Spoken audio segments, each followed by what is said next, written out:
Qu'est-ce que vous êtes en train de faire là, maintenant, où vous savez que ça risque de planter votre année? Je me disperse là. Là, vraiment trop de choses en même temps. Je te rejoins sur les jeux vidéo, moi c'est les échecs. Mais attends, mais ça me fume parce que d'habitude, les entrepreneurs, ils sont là, ouais, je travaille trop et tout. Enfin, là, en gros, vous jouez trop. L'erreur que j'ai faite, c'est de penser que en rajouter plus, faire plus sophistiqué, ça allait mieux marcher.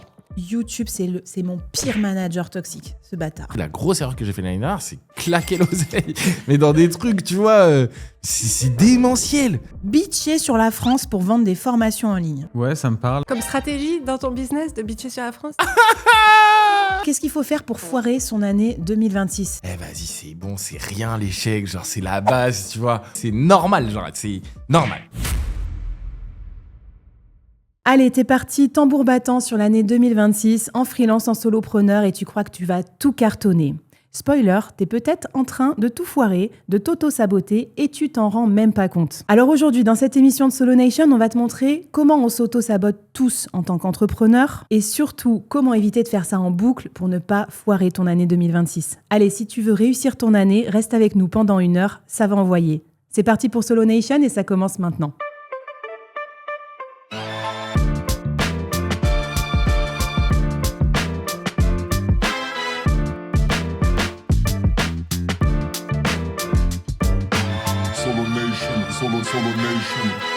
Bienvenue à toutes et à tous, mes chers co-animateurs, co-animatrices pour cette émission. Hyper contente que vous soyez avec moi. Ça va être une émission pleine de vulnérabilité, n'est-ce pas? Parce qu'on va parler de vos fails, de vos échecs, de tous vos foirages d'entrepreneurs. Et ça va faire du bien, je crois, à tout le monde. On est des ratés. Et ouais, on ne fait pas que réussir dans la vie. Et d'ailleurs, c'est peut-être ma première question pour vous, c'est un peu le React. Qu'est-ce que vous êtes en train de faire là, maintenant, où vous savez que ça risque de planter votre année? Clotilde. Je pense que c'est le fait que j'ai 1000 idées, 1000 trucs que j'ai envie de lancer ou sur lesquels j'ai envie de me former. Guilty. Je baisse les yeux. Vous êtes pas mal à baisser les yeux sur ce plateau. Grosse tentation. Ruben aussi, t'as peur de te disperser? Je me disperse là. Là, vraiment trop de choses en même temps. Non, attends, j'ai repris les jeux vidéo et tout. Tu sais, j'étais en mode genre, ok, ça me prend un temps monstre. Moi, j'avais joué à très haut niveau, à World of Warcraft, okay. etc. D'accord. Et c'est un jeu qui demande beaucoup de temps. Ok. Et comme j'ai des enfants, genre le temps, je le prends sur le taf. Et tu c'est le problème. Combien de temps à jouer? C'est pas un Non, là en ce moment ça va, pas une petite heure par jour, tu vois, la pause déj, etc. Okay. Mais en fait j'aurais pu faire avancer sur le SaaS à la pause déj, tu vois. J'aurais pu faire pas mal de choses aussi au niveau de la trésor, un truc auquel il faut faire attention, tu vois. C'est attention à avoir de la trésor pour cette année. Tu sais pas de quoi elle est faite, tu vois. Okay. Et là, j'en ai dépensé beaucoup pour le SaaS, tu vois, pour l'accompagnement, etc. Okay. Et je me dis, va falloir juste faire attention à ça. Faut en garder un peu sous le coude. T'as un petit... Ouais. Okay. Ça part fait un peu en plus, tu vois. Make it rain l'année dernière, et là, t'es là, on va temporiser un peu sur la trésor. Et en plus, quand tu fais du coaching, je pense que t'as l'impression que tu dépenses 1 euro, ça va très vite rentrer. Mais le SaaS, c'est un autre modèle encore. Oui, ok. Bon, tu vas nous en parler parce que là, c'est vrai que tu te lances dans un autre jeu intéressant. Adrien, qu'est-ce que tu fais en ce moment où tu te dis, je suis un peu en train de m'auto-saboter, quoi. La dispersion, je pense que c'est tentant de vouloir lancer plein de projets en même temps. Il y a les SaaS qui arrivent, t'as trop de trucs. Moi, j'ai envie de faire plein de trucs en même temps. Donc, j'ai fait pas mal d'erreurs au début de l'année que j'ai vite arrêté, mais en ce moment, c'est plus... Je te rejoins sur les jeux vidéo, moi, c'est les échecs. Ah bon? Je fais ça 1 heure le matin et des fois, je fais putain, l'heure, elle passe vite et je bosse moins en fait qu'avant. Mais attends, mais ça me fume parce que d'habitude, les entrepreneurs, ils sont là, ouais, je travaille trop et tout. Enfin, là, en gros, vous jouez trop. Vous n'êtes pas plus travaillomène, vous êtes passé dans un autre délire de... Mais qu'est-ce qui te passionne dans les échecs? Pourquoi tu joues 2 heures par jour? Le côté stimulation. Moi, le matin, je joue à ça, mais en même temps, que je prends mon petit déj et ça me stimule pour la journée. Okay. Ça enclenche mon cerveau. J'aime bien aussi ce côté, toujours avoir un coup d'avance et ça rejoint un peu l'entrepreneur. Ouais, en fait, il est en train de poncer ses armes d'entrepreneur en jouant aux échecs. Cette Bon, j'adore. Écoute, moi, je réfléchissais. Alors, moi, pareil, je fais plein de trucs d'auto-sabotage. Je me reconnais un peu dans la créativité, la dispersion et tout. Moi, je vais choisir le fait que souvent, je me dis, je suis pas en train de jouer au bon jeu. Et non, parfois, comme j'ai des clients dans le bootcamp, je vais faire de l'extra mile, la super qualité, passer beaucoup de temps avec eux. Et je sais que c'est bien pour eux, mais c'est pas bien pour mon année, tu vois, parce que du coup, je vais pas trop poncer. Voilà, donc je dirais... Attention peut-être à savoir dans quel business model je veux investir mon temps. En même temps, si je peux intervenir là-dessus, Bien c'est sûr. que il est possible que ce que tu fais d'un côté, qui est pas scalable, en fait, ça te nourrit et ça t'énergise, et c'est de l'énergie que tu peux mettre du coup de l'autre côté. Grave. Exactement, oui. Quand tu penses en recyclage, c'est vrai qu'il y a cette partie-là. Mais bon, là, je pense que c'est juste trop répétitif tout le temps. Donc, tu te dis toujours, dans 3 mois, j'aurai le temps d'eux. Et en fait, tu relances une autre cohorte et en fait, tu n'as jamais le temps. Donc, c'est plus...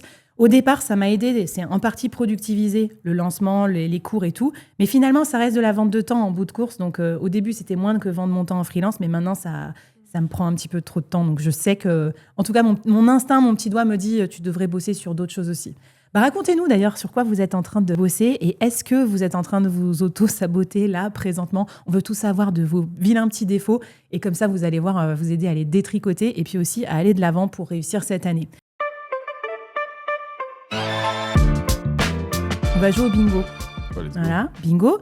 Alors, vous allez prendre votre petit drapeau, votre drapeau violet par exemple, et puis dès que vous vous reconnaissez dans cette situation, le bingo de l'auto-sabotage, eh bien, vous allez lever votre drapeau. Le premier qui arrive à 5 drapeaux levés crie bingo. Ok. Et je compte sur vous dans les commentaires. Hein. Bingo! Voilà, vous l'écrivez aussi. Allez, c'est parti.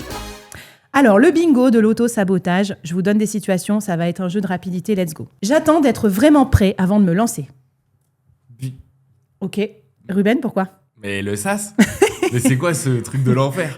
En plus, tu fais de l'IA. Ouais. Et j'avais pas compris à quel point c'est un développement. Mais en fait, OpenAI, ils sortent une mise à jour en API que les outils peuvent utiliser 2 fois par mois. Ok. Tu vois? C'est-à-dire que là, ils ont sorti, fin août, je reviens, ils me disent, ouais, il y a l'agent vocal avancé qui est sorti en API. Là, tu dis, c'est trop stylé de parler avec une IA, en fait, maintenant. Donc, tu repousses à chaque fois ton lancement de Et produit? tu repousses et tu développes et tout. Aïe, aïe. Alors qu'en vrai, vas-y, une fonctionnalité, lance, ciao. Ouais.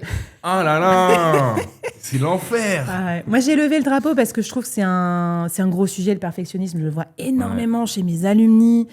Le post LinkedIn, je le ferai plus tard quand il sera mieux. Le produit, je le lancerai plus tard. Moi, je l'ai combattu parce que j'ai tellement de trucs à faire que j'ai plus le time. Maintenant, je suis obligée de délivrer et puis j'améliore au fur et à mesure. Mais avant, je l'avais, le syndrome de la bonne élève. Je crois que tu en parles pas mal dans tes podcasts, Clotilde. tu me regardes intensément. Donc, tu dois aider les gens à se départager de ça, à se démarquer de ça. Allez, deuxième situation. J'ai pas le temps de créer du contenu parce que je dois d'abord m'occuper de mes clients. Ah, Adrien. C'est très contre-intuitif parce que moi, c'est ce que je vends à mes élèves, justement de faire du contenu à balle. Et là, j'en ai pas fait pendant 2 semaines parce que je me suis vraiment focus... Ah mais moi ça fait une entorse, moi je suis vraiment le mec régulier qui fait ça toutes les semaines. Hein. Bon, oublie les échecs là, retourne sur Instagram. Hein. Ouais. C'est vrai que si tu remplaces l'heure d'échecs du soir par exemple par une heure de création de contenu. C'est ce que je me dis. Attends, j'ai une idée. Tu joues aux échecs et tu racontes des concepts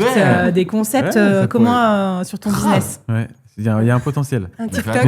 Il faut se remettre dedans. Ouais. Bon, ne faites pas ça chez vous là, arrêtez là. Je sais, je suis en mission client, du coup j'ai pas le temps de prospecter mes prochains clients en freelance. Ça m'énerve ça. Enfin, c'est vraiment une question de survie. C'est un peu votre assurance vie pour avoir des clients tout le temps. Donc moi j'ai la stratégie. Moi d'abord, c'est d'abord le matin, je fais mes trucs de business qui vont me développer mon business, et l'après-midi je m'occupe de mes clients. C'est con, mais ça marche à peu près. Non, mais t'as des phases créatives, je pense. Oui, que quand t'es ok. tu vois. Oui. T'as des trucs où t'as envie, C'est vrai. d'autres où t'as pas. Et moi, j'ai testé toutes les orgas et j'ai l'impression que ça dépend des moments en fait. Tu vois, en début d'année, je suis plus 1 jour sur 2. En milieu d'année, je suis plus genre 1 semaine sur 2. Allez, troisième situation. Les vacances, c'est pour les faibles. On verra plus tard. On se reposera quand on sera mort. Tout le monde prend des vacances. Ouais, tout le monde prend des vacances, mais c'est bien. Mais je suis fière de vous. Quand t'as des enfants, ça te structure ton année. Pas des et vacances. en fait, alors, quand ils sont petits, je suis d'accord, c'est pas des vacances, mais je veux dire, au moins, ça t'oblige à t'arrêter, ça t'oblige à couper. Pour moi, c'est un des bénéfices d'avoir des enfants en étant entrepreneur, c'est qu'en fait, tu peux plus bosser jusqu'à 21h30 et d'un coup, tu lèves le nez et il fait nuit. Sinon, il y a la crèche qui t'a appelé, voir la police. Et donc, voilà, ça t'oblige quand même à cadrer et à t'organiser dans une amplitude horaire plus raisonnable. Mais c'est bien, je suis fière de vous. Cet épisode, pour une fois, ne sera pas sponsorisé par la Fédération nationale du burn-out, parce qu'on est des entrepreneurs responsables, on prend des vacances. Même toi, Adrien?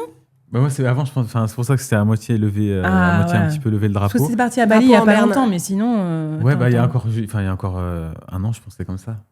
Genre, j'ai eu ma phase pendant vraiment 2-3 ans, j'étais en mode non, les vacances, c'est pour les nuls. Allez, on continue avec le bingo. Je n'ai pas besoin de data, je suis mon intuition. Ah, moi, je l'ai un peu. Ruben aussi. Ah, il n'est pas content de lever le drapeau. Pourquoi tu. Non, parce que encore une fois, je pense qu'on fait des métiers où c'est tellement neuf. Tu vois ce que je veux dire, solopreneur, ça fait combien de temps que les gens en parlent? Carrément, j'ai fait un rendez-vous avec la BPI, avec le directeur communication, qui s'appelle Julien, qui est Neurona, qui est vraiment un amour. Je lui parle du mot solopreneur, il me dit, mais est-ce que ça existe vraiment, ça? Et tu sais, bah, il y a des gens, ils veulent pas aller plus loin et monter des super boîtes, mais quand même gagner de l'argent, tu vois, et vivre. Et il m'a dit, ah ouais, c'est vrai. Okay. Et tu vois, il y a un côté donc tu dis, il n'y a pas trop de recul. Pas donc... l'intuition. Pour moi, il y a Marc Simoncini qui disait un truc hyper smart, qui disait que c'est la somme de tes erreurs qui n'est pas expliquée. Tu vois, et c'est un truc que tu sens. Et moi, je l'ai suivi beaucoup de fois. Et je me suis beaucoup planté. Mais il y a des fois où c'était mes plus gros succès. C'est l'intuition. Mon programme d'accélération, c'est l'intuition. Tu vois, LinkedIn, c'est l'intuition. En fait, il faut l'écouter, ce petit truc-là. Mais surtout quand tu es en 2-0 à 1, parce que tu n'as pas de data. Donc, de toute façon, il y a plein de gens qui nous écoutent, ils n'ont pas encore de data, ils ont eu un ou deux clients. Donc, il faut suivre un peu ton gut feeling. T'en penses quoi, toi, Clotilde ? Moi, je pense que l'un n'exclut pas l'autre et qu'idéalement, il faut poursuivre les deux. Et que je pense que c'est ça qui fait la différence aussi, c'est d'avoir... Alors, l'intuition, c'est un terme, on met plein de choses derrière, mais je pense qu'il y a une connexion avec... ton audience, ta communauté, où tu perçois des choses. C'est plus sur le qualitatif, en fait. Le quantitatif, tu vois, les taux d'ouverture, machin, il ne faut pas reposer sur ton intuition. Mais sur de quoi est-ce que les gens ont vraiment besoin, comment est-ce que je peux en parler, qu'est-ce qui est dans l'air du temps, comment est-ce que le marché change, etc. Bah, ça, ta data, elle ne va pas te le dire, quoi. Donc, faire les deux. Et c'est vrai que... Moi, je vois qu'il y a un solopreneur que j'aime bien, Jay Klaus, là, il fait son bilan mensuel et il le partage avec nous en vidéo dans son membership. Et en fait, je suis là, à chaque fois que je le vois, je me dis, ah putain, moi aussi, il faut que je fasse mon bilan mensuel. ça fait 2 ans que je suis dans son membership et je suis là, bon. Donc, je suis un petit peu quelques KPI. Je me suis fait des petits agents IA maintenant qui les suivent un peu, enfin, qui m'aident à les récolter. Donc, c'est déjà pas mal. Allez, on continue dans l'auto-sabotage. Je ne veux pas déranger les gens avec mes offres. Je ne veux pas trop parler de mes produits. Bon, pas de problème autour de cette table. Nous, on est des gros forceurs, apparemment. Non, je rigole. Ah, mais il faut l'être. Hein. Qu'est-ce que t'en penses ? Il faut l'être ? C'est bizarre, parce que culturellement, en France, on a un frein de... Soit les gens ne vont pas commenter quand on fait la promo. Tu parles de contenu, par exemple, sur LinkedIn, donc ils vont moins commenter. Et on le voit, hein, un post qui parle de le guide pour optimiser son profil LinkedIn va faire 1000 likes. Le « je vends un programme d'accélération » va faire 20 likes. Donc, il faut être à l'aise avec ça. Tu vois. Aux États-Unis, mais tout le monde se dit « waouh, incroyable !» Tu sais, limite, c'est eux qui ont créé les commentariats. Tu vois. Le problème, c'est que si tu le fais pas au moins une fois par semaine, tu as beau créer du contenu, si les gens ne savent pas ce que tu vends, exactement. tu ne peux pas aller loin. Hein.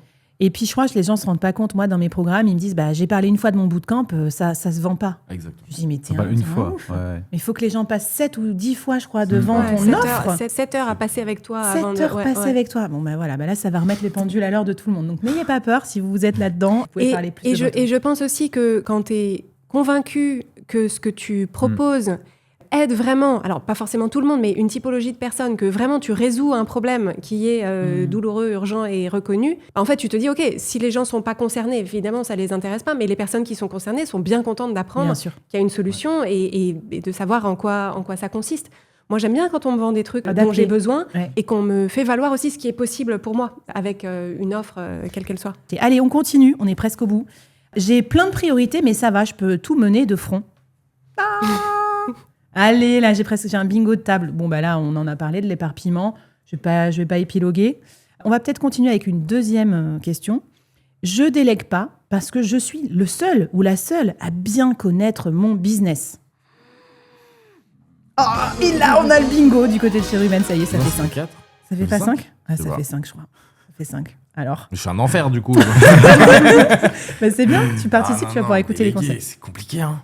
Ouais. Toi, tu fais tout seul dans ton business, je crois. Même mon SaaS, j'ai acheté, tu vois, j'ai acheté les services d'un développeur. Ok. J'ai pas du tout pris quelqu'un ni en associé. J'ai beaucoup de mal avec ça. Ok. Beaucoup de mal. Et je sais pas si tu discloses ton chiffre d'affaires pour savoir. Parce que les gens, je le dis en vrai. Ok. Parce que j'allais dire, toi, tu fais combien de chiffre d'affaires tout seul pour qu'on comprenne aussi quelle est la... J'ai atteint les 1 million d'euros solo.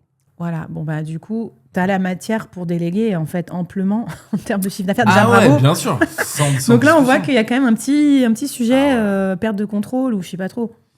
Je sais pas. Je me dis des fois dans mon travail, tu vois, dans le travail opérationnel, j'ai envie d'être seul et je suis bien dans cette ultra solitude. A contrario, je m'enferme pas là-dedans. Le soir ou autre, j'aime bien être avec ma famille, j'aime bien aussi sortir. Tu vois, hier soir, je suis sorti. Toutes les semaines, je sors à des soirées. J'ai besoin aussi de stimulation extérieure. Mais tu vois, dans le travail, je pense qu'il y a le sujet numéro 1, c'est que je suis geek. Je travaille à une vitesse où quand je vois les gens à qui je délègue travaillent lentement, ça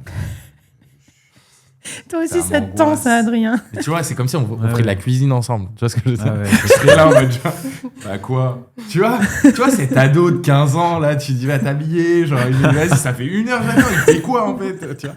Non. Non, j'ai du mal, là.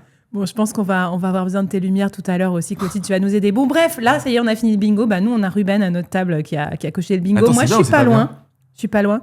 Bah, ça veut dire que tu t'auto-sabotes pas mal, mon gars, là. Donc, ça veut pas dire que tu vas foirer ton année, mais ça veut dire que malgré toute ta réussite, tu as encore des axes où tu vas pouvoir progresser.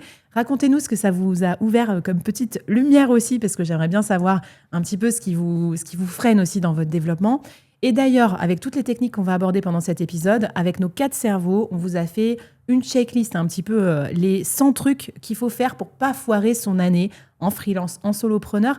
Vous pouvez la télécharger, c'est gratuit, c'est une sorte de petit PDF avec tout dessus. Vous pouvez flasher le code, vous pouvez, si vous nous écoutez en podcast, aller sur leboard.fr/solonation.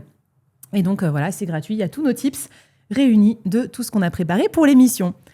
Alors, on va continuer un peu dans les fails. Et là, je voudrais que vous me racontiez votre plus gros fail de l'année dernière. Et du coup, qu'est-ce que ça vous a forgé comme résolution de genre une erreur que vous voulez absolument éviter de refaire cette année? C'est parti. Alors, vos pires fails de l'année, je commence par toi, Adrien, tiens. Et qu'est-ce que du coup tu voudrais absolument pas refaire cette année? Je trouve qu'on apprend bien en gros des erreurs réelles, quoi, pas des poncifs sur l'entrepreneuriat. Donc dis-nous ce que tu as raté et ce que tu veux pas refaire cette année. Chose qu'il faut pas forcément faire, c'est rejoindre toujours le côté dispersion. J'ai toujours été quelqu'un un peu avec le syndrome de l'objet brillant, très attiré par ce qui brille et notamment la peur de perdre aussi quelque chose. J'avais 2 programmes. Donc en fait, j'avais un programme qui était sur les réseaux sociaux, toujours dans la niche de la pâtisserie cuisine. Et j'ai développé aussi mon nouveau programme pour aider du coup les salariés à se lancer, mais toujours dans les pâtissiers cuisiniers. Donc 2 projets complètement différents. Et sauf que je les ai lancés, il y en a un qui fonctionnait, l'autre je l'ai lancé en même temps. Et j'avais les 2 en même temps, du coup, pour avoir du focus dispersé, on met 50-50. Ouais. Et du coup, j'ai fait le deuil. Et ça y est, t'en as enlevé un? Ouais, j'ai enlevé celui des réseaux qui est complètement... Je n'en parle plus. J'ai toujours mes élèves dedans, mais voilà, je suis rentré plus personne. Même si ça fonctionnait, on rentrait. C'est le plus dur d'ailleurs, parce que j'allais dire qu'il a un projet qui marche pas, tout le monde est capable de le faire. Mais moi, on s'en était parlé au téléphone, pareil. Et j'ai trop de produits, j'ai trop de projets et ils marchent tous. Bah non, mais énorme problème de riche. Non, mais du coup. C'est ceux qui nous écoutent. Ouais, ok, c'est chiante celle-là. Non, mais ils marchent tous, pas de ouf non plus. Je suis pas encore en million comme Ruben, bientôt. Mais voilà, c'est encore plus dur parce que du coup, tu te dis, il y a un marché, mais du coup, c'est pas forcément le produit qui va t'emmener exactement là où tu voudrais. Clotilde. L'erreur que j'ai faite, c'est de penser que en rajouter plus, faire plus sophistiqué, ça allait mieux marcher. Alors qu'en réalité, plus tu as de complexité opérationnelle, plus tu as de charge mentale, moins ça fonctionne. T'as un exemple un peu concret d'un truc concrètement typiquement, des stratégies marketing de lancement où tu empiles les dispositifs, tu te dis « Ah oui, puis on va faire ci, et puis on va segmenter les personnes à qui on parle avec un messaging un petit peu différent selon là où en sont les gens, etc. » Et en fait, tu te noies dans des... Voilà, c'est... énormément de boulot et en fait le 20-80 fait que la complexité supplémentaire ne rapporte qu'un tout petit peu plus par rapport à juste le truc simple qui est... Puis ton ROI derrière il empathie parce que la complexité supplémentaire c'est-à-dire des gens qui t'embauchent, des freelances, des copywriters et tout. Donc ok, merci pour ce message très sain parce que je trouve que dès qu'on est dans la scalabilité, les gens ils se compliquent la vie de ouf. Alors là je vais déléguer, je vais prendre 12 coachs pour faire mes 12 chapitres et pour machin. Bon toi t'as pas ce problème Ruben, t'as évité la complexité. Donc on t'appelle, quoi. Si on a un problème d'usine à gaz, et toi tu nous remets les pendules à l'heure, c'est ça? Et je pense que le phénomène, c'est vraiment un phénomène d'empilement. C'est-à-dire qu'en fait, c'est à chaque fois tu as une nouvelle idée. Donc tu implémentes ta nouvelle idée, mais tu oublies. C'est un peu, tu sais, comme quand tu t'achètes des nouvelles fringues, on te dit toujours un truc in, un truc out, tu vois. T'achètes un truc, mais d'accord, mais sinon ta penderie, elle déborde. Et là, c'est un peu la même chose. Pour version business. Ouais, allez vite grenier. Désempiler, quoi. On va dégager tous nos vieux process. Ruben, c'est quoi ton plus gros échec de l'année et qu'est-ce l'année dernière? Ouais. J'hésite entre... Ouais, non, c'est lié. En fait, dans le programme, j'ai mis un décalage de paiement. Donc, tu commençais le programme et tu commençais à payer 3 mois après, qui était en lien avec le fait que quand j'ai fait ça, ça m'a permis de convertir. C'était monstrueux. C'est-à-dire, j'avais, je crois, 66% de calls convertis. Ouais. Sauf que la trésor. En fait, je reviens sur le même sujet. C'est-à-dire, tu as beau faire 1 million d'euros, bah t'as pas 1 million d'euros sur ton compte, tu vois, de CA. Et je parle, alors quand je dis 1 million, c'est hors taxe, encore une fois, tu vois, donc c'est vraiment 1 million. Et t'as personne avec toi, t'as pas d'achat, donc t'as full marge, donc c'est très bien. Mais comment ça se fait qu'à la fin de l'année, je me retrouve pas avec la quasi-totalité de la somme sur le compte, tu vois, alors quand t'en dépenses pas. Et en fait, moi, mon gros sujet, la grosse erreur que j'ai fait l'année dernière, c'est claquer l'oseille. Mais dans des trucs, tu vois, c'est démentiel. Vas-y, je vais acheter un sas, tu vois, des trucs. Je dis, bah attends, c'est peut-être pas le bon moment. Ça, ou alors j'achète combien des prestats. sans indiscrétion? Enfin, c'est quoi un peu les ordres de grandeur de claquage, qu'on se rende compte? Mais c'est rien, c'est des trucs où tu vas acheter, ça va te coûter, je sais pas moi, un podcast, tu vois, tu vas te dire, vas-y, je vais lancer des vidéos, tu vas vers 10 vidéos, tu vas te prendre le meilleur mec parce que t'as un peu d'argent, etc. Tu vas claquer 10 000 balles. Alors qu'en vrai, tu prends ton téléphone face cam, genre tu fais 4 fois les vues, tu vois. Ouais, j'ai eu des trucs comme ça, tu vois, tu vas. Alors, si, un truc où j'ai pas lésiné, mais le matos, j'ai un matos à la maison, j'ai un bureau, j'ai une chaise, j'ai une télé, tu vois, personne connaît mon adresse. J'ai un matos incroyable. J'ai un Picasso. Tu vois je regarde tous les matins. Non, pour jouer à. Tu vas voir en plus le matos pour jouer à WoW. Ouais, claquer l'argent. En fait, tu te retrouves à des moments où tu te dis, mais attends, je comprends pas là. J'ai 3 mois de trésor alors que genre il y a personne qui est aussi rentable que. Enfin, c'est ça le vrai nerf de la guerre, c'est de garder, parce que je pense que aussi en termes de tranquillité d'esprit, te dire j'ai un peu de temps devant moi pour faire des choix judicieux, stratégiques, tu vois, prendre le temps, réfléchir, sans pour autant t'enfermer là-dedans. Hein. Ouais. Bah c'est important. Et je crois que le plus gros fail de l'année dernière, c'est en fait ne pas garder. Et comme j'ai ouvert le champ des possibles, j'ai commencé à vouloir saisir toutes les opportunités. Voilà, on revient un peu sur le truc de je veux prendre toutes les lignes en même temps. Ok. Moi, qu'est-ce que j'ai fait de vraiment pas cool? Ah ben moi, classique, c'est moi j'ai du mal à limiter les activités que j'adore par rapport aux activités que je devrais faire et que j'adore pas. Donc typiquement, moi j'adore créer des podcasts. Donc là, cette émission, c'est un exemple typique. C'est mon kiff. Donc qu'est-ce que je fais? Je vais dépenser 60 000 balles pour lancer l'émission Solo Nation, louer les studios, nanan. Est-ce que c'était judicieux de faire ça? Est-ce que j'aurais pas mieux fait de faire 60 000 balles de pub? J'aurais fait x4 sur mon chiffre d'affaires. Mais non, c'est mon kiff. Donc, c'est bien de faire des trucs que tu kiffes, parce que moi, je fais ça pour être créative et j'adore mon métier et je veux pas changer. Mais par moment, il faut que je réfléchisse différemment. C'est-à-dire, il faut que je me dise, OK, créer un podcast de plus, créer 10 podcasts de plus, arrête, c'est bon, tu as déjà fait. Là, le must-have, c'est par exemple, c'est pas l'acquisition, c'est peut-être la conversion. Tu devrais faire plutôt des séquences d'emails, des choses comme ça. Donc, tu vois, j'ai fait ce shift dans l'année et je me promets maintenant, avant de faire un truc, tu vois, de restreindre un tout petit peu les trucs que j'aime, tout en ayant quand même une bonne partie de ma semaine consacrée à ça, pour un peu aller vers les trucs que je sais qu'ils doivent être faits. Ouais. Et ça, je crois qu'on a pas mal ça quand on est... Je pense que sur ce qu'on a beaucoup évoqué, c'est le fait de mettre son énergie au bon endroit, son énergie et donc son argent au même endroit. Et je pense qu'en fait, on a tous besoin d'avoir à tout moment une idée claire de qu'est-ce qui est le point de blocage dans notre business, le goulot d'étranglement. Exactement. Ensuite, est-ce que tu fais des choix de cœur ou des choix de business? Tu restes libre, c'est ton business, mais au moins de le faire en conscience, en te disant ça, je le fais parce que je kiffe, mais je sais qu'en fait, le truc qu'il faudrait que je fasse pour développer mon business, c'est plutôt sur tel autre... Eh ben, écoute, sois rassurée, je suis en conscience totale de mes conneries. Je les assume. Et ben, mais c'est bon, beaucoup mieux. Ça empêche qu'on peut mitiger un peu, tu vois, on peut faire un peu plus tiède que d'aller à fond dans sa connerie une deuxième année de suite, quoi. D'ailleurs, racontez-nous dans les commentaires, on veut tout savoir. Qu'est-ce que vous avez raté ces 12 derniers mois? C'est le moment thérapie de groupe. On va venir vous consoler. Et puis, comme ça, on trouvera des trucs aussi qu'il faut éviter. Parce que nous, on a fait 4 erreurs, là, mais il y en a peut-être plein d'autres qu'on aurait envie d'éviter en 2026. Donc, allez-y. D'ailleurs, j'ai un petit peu de baume au cœur à vous mettre parce que finalement, un des épisodes de Solo Nation qui avait le mieux marché, c'est notre épisode sur nos pires défauts de salariés ont fait de nous des meilleurs entrepreneurs. Donc, c'est pas parce qu'on rate des trucs qu'on est des zéros. Et d'ailleurs, à la fin de l'émission, on va vous donner des tips aussi pour mieux soigner votre rapport à l'échec. Plus vous avez d'échecs, plus vous avez de défauts, meilleur vous serez en tant qu'entrepreneur. Par contre, évidemment, il faut en avoir conscience. Donc, on va y aller. D'ailleurs, il n'y a pas que nous qui avons raté des trucs cette année. Il y a d'autres entrepreneurs connus, stars, qui ont tenté des stratégies ou qui vont tenter des stratégies. Et là, je vais vous demander, un peu comme dans un conseil dans Koh-Lanta, j'ai pas les torches, mais j'ai les petits drapeaux. On va prendre 2 drapeaux.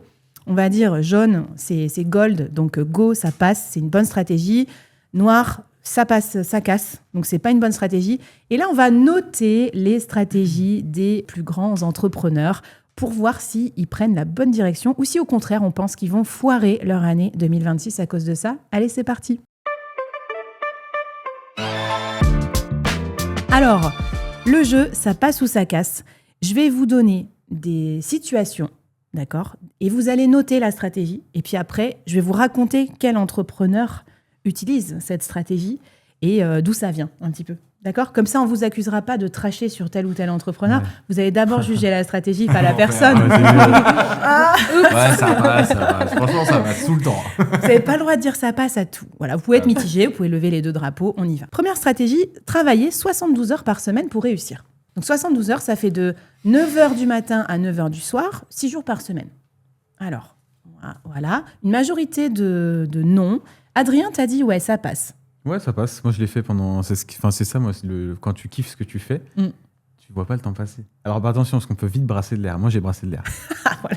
Maintenant, t'as le temps de jouer aux échecs, tu te rends compte que ça passe quand même. Ouais, ça passe aussi. Mais je trouve ça bien, des fois, quand on a...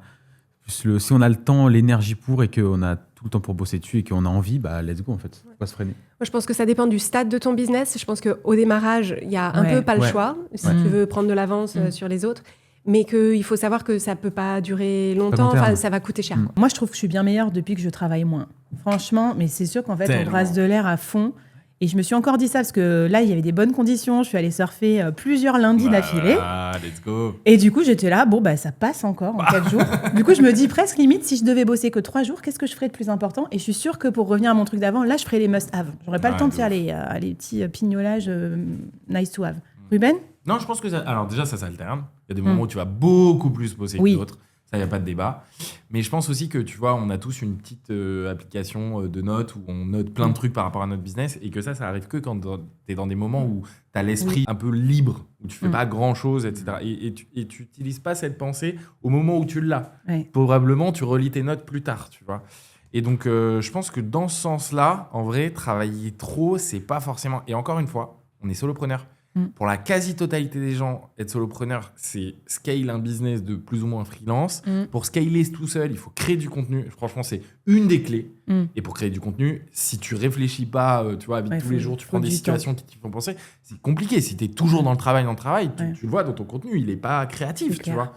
Et donc, si tu veux cette créativité, je pense qu'il ne faut pas trop pousser le truc. Bon, en tout cas, cette 72 heures ne vient pas de nulle part. Ça vient de la Silicon Valley, la Startup Nation. Bouh! Nous, c'est la Solo Nation, on veut pas de ça. Alors, le nouveau rythme de la Silicon Valley, c'est 996. Ah oui, c'est ça. De 9h à 9h, 6 jours par semaine. Et donc là, je vous montre une petite photo. Les mecs sont en train de dormir, de faire la sieste, machin. Et il dit, si ton équipe est pas en train de dormir au bureau, t'as raté ta startup.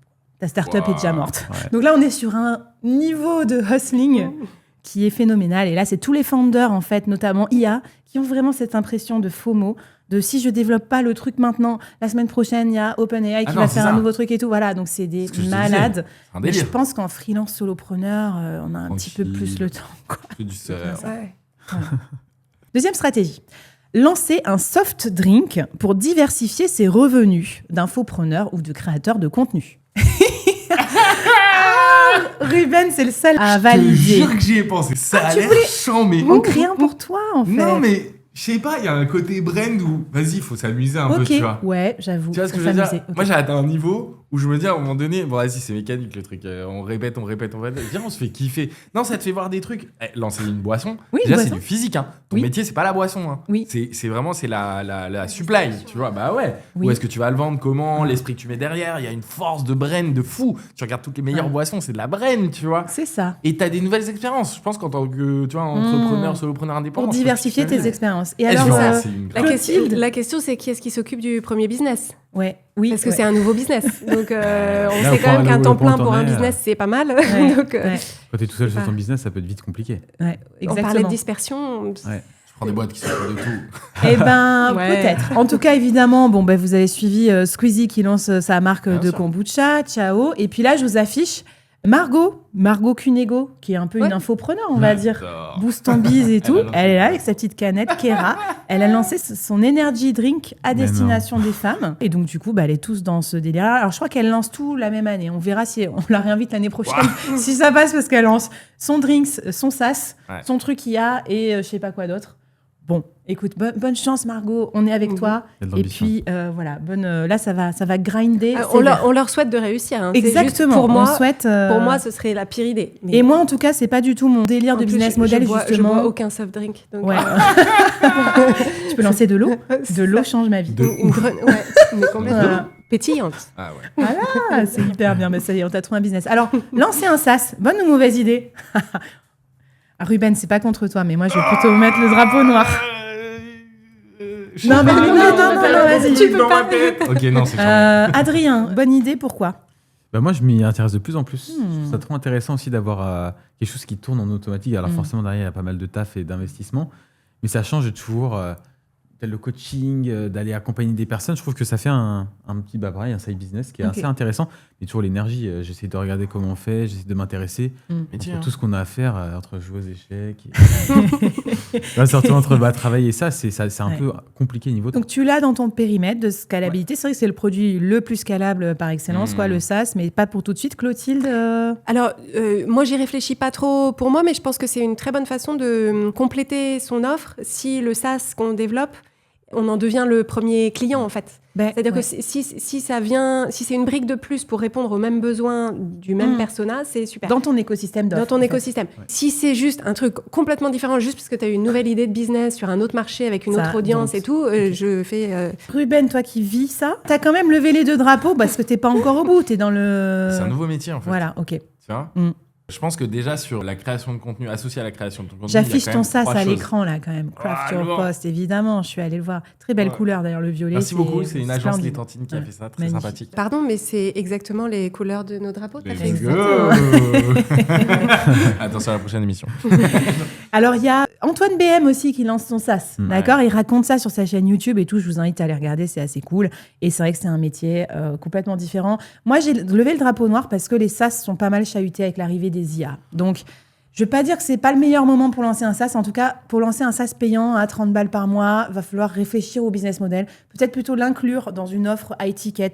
Peut-être l'offrir en accès à ses clients ou peut-être lancer un SaaS IA. Mais attention à plein d'agents IA maintenant qui peuvent faire un peu le même taf que des SaaS. Et notamment, je regardais celui qu'il a lancé, Antoine BM, BetterStat. Ouais. En gros, ça prend tes stats. Mais il a fait un building dans Stripe et dans machin. Mais moi, j'ai un agent IA qui me fait ça, en fait. Moi, il va prendre mes trucs Stripe tous les mois. Il me dit combien j'ai vendu, qui va churn, machin. Oui. Alors, c'est pas très beau. L'interface, c'est surtout l'interface, je crois qu'il a voilà, c'est l'interface. Parce que tu maîtrises l'IA aussi. Exactement, donc à voir. Mais en tout cas, ça correspond bien à sa communauté. Autre situation, lancer une petite communauté payante et l'utiliser comme vivier de clients pour ses prochaines offres high ticket.